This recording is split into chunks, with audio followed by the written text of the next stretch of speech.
भंडारा जिले में भक्ति के माध्यम से वृक्षारोपण यात्रा के माध्यम से एक अनोखा पर्यावरण जागरूकता अभियान चलाया गया। यात्रा में शामिल बच्चे ठुठुराया का वेश धारण कर आकर्षण का केंद्र बने। हाथों में टाल और भगवा ध्वज लिए बड़ी संख्या में नागरिक इस यात्रा में शामिल हुए। पेड़ लगाओ पर्यावरण बचाओ जैसे नारों से पूरा इलाका गूंज उठा। भक्ति गीतों की धुन पर प्रकृति संरक्षण का संदेश देते हुए यह यात्रा लाखनी के मुख्य मार्ग से गुजरी। पर्यावरण के प्रति आस्था और प्रेम के समन्वय से आयोजित इस पहल को स्थानीय नागरिकों और सामाजिक संगठनों का उत्साहपूर्ण प्रतिसाद मिला। वृक्षारोपण और वृक्ष संरक्षण के महत्व को जन जन तक पहुंचाने का यह प्रयास राष्ट्रीय शिक्षण संस्था ने सफल किया है।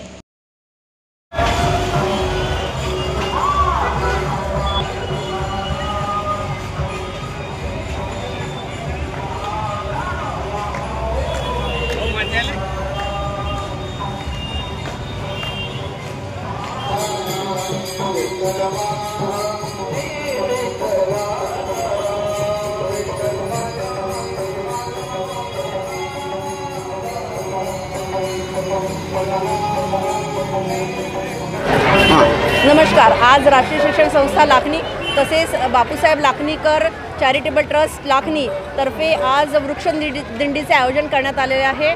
तुळस घेऊन सर्व आमचे चिमुरडे या कार्यक्रमामध्ये सहभागी झालेले आहेत आणि या लाखनी नगरीला आज जणू काही पंढरपुराचं रूप आलेलं आहे असं मी या क्षणी सांगू इच्छिते।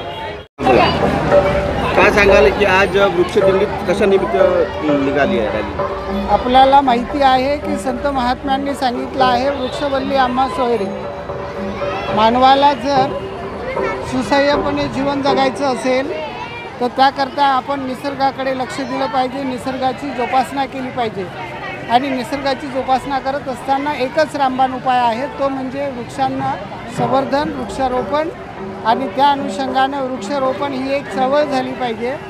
सोबतच आम्हाला ऑक्सिजनच्या दृष्टिकोनातून असणारे आवश्यक जे काही वनस्पती आहेत त्याचीसुद्धा हेतुपुरस्सर रोवणी केली पाहिजे, रोवल्या गेले पाहिजे, त्याची जोपासना झाली पाहिजे। म्हणून आज आम्ही राष्ट्रीय शिक्षण संस्थेचा सर्व परिवार तुळशीच्या रोपणाच्या दृष्टिकोनातून जनजागृती करण्यासाठी ही रॅली मोठ्या संख्येने निघाली आहे। यामध्ये आमच्या ज्याला म्हणते विठ्ठलाची सुद्धा मूर्ती आम्ही साकार केली आहे की विठ्ठलांची जी भक्त आहेत संत महात्मे त्यांनी आम्हाला सगळ्यांना सांगितलं आहे की वृक्षवल्ली आम्हा सोयरे। सोबतच हे जर सर्व आपण केलं तर ज्ञानेश्वरांनी आम्हाला सांगून ठेवलं आहे की मोगरा फुलला। मानव जमातीला जर आपल्याला फुलायचं असेल, टिकवायचं असेल तर त्याकरता वृक्षारोपण करणं ही काळाची गरज आहे। धन्यवाद।